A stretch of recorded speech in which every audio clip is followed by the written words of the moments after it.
দ্বিতীয়বারের মতো রোহিঙ্গা ক্যাম্পে এলেন জাতিসংঘ মহাসচিব। প্রাণ খুলে কথা বলেন এখানকার বাসিন্দাদের সঙ্গে। 7 বছর আগে যে দুঃখ দুর্দশা দেখে গিয়েছিলেন তা কমেনি এতটুকু, বরং মানবিক সহায়তা কমে যাওয়ায় বেড়েছে উদ্বেগ।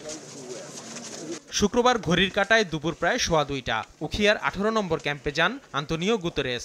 শুরুতে ইউনিসেফের লার্নিং সেন্টার ঘুরে দেখেন তিনি। পরে রোহিঙ্গাদের খাদ্য ও পুষ্টি বিষয়ে তথ্য উপস্থাপন করা হয় জাতিসংঘ মহাসচিবের কাছে। রোহিঙ্গা শিশুদের সঙ্গেও কথা বলেন গুতেরেস। রাখাইনে গণহত্যার বিচার ও স্বদেশে ফেরার আকুতি জানান রোহিঙ্গারা।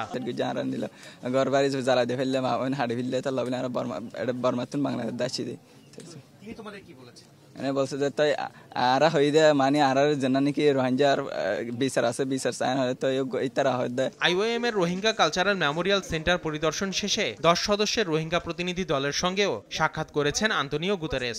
এরপরই কথা বলেন গণমাধ্যমের সঙ্গে। জানান রোহিঙ্গাদের মর্যাদাপূর্ণ জীবন নিশ্চিতে আন্তর্জাতিক সম্প্রদায়ের আরও সহযোগিতা প্রয়োজন। Rohingyas want to go back to Myanmar.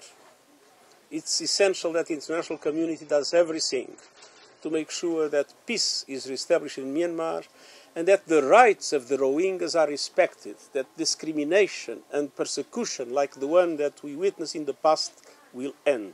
জাতিসংঘ মহাসচিবের সফরে ক্যাম্পে খাদ্য সহায়তা বাড়বে বলে আশা করেন প্রধান উপদেষ্টার ডেপুটি প্রেস সচিব আজাদ মজুমদার।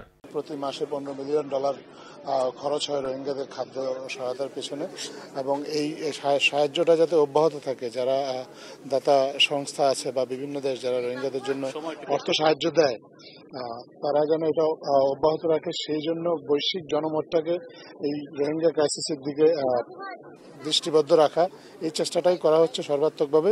সবশেষ জাতিসংঘের শরণার্থী সংস্থায় কারুশিল্প কেন্দ্র পরিদর্শন করেন জাতিসংঘ মহাসচিব। সময় সংবাদ, কক্সবাজার।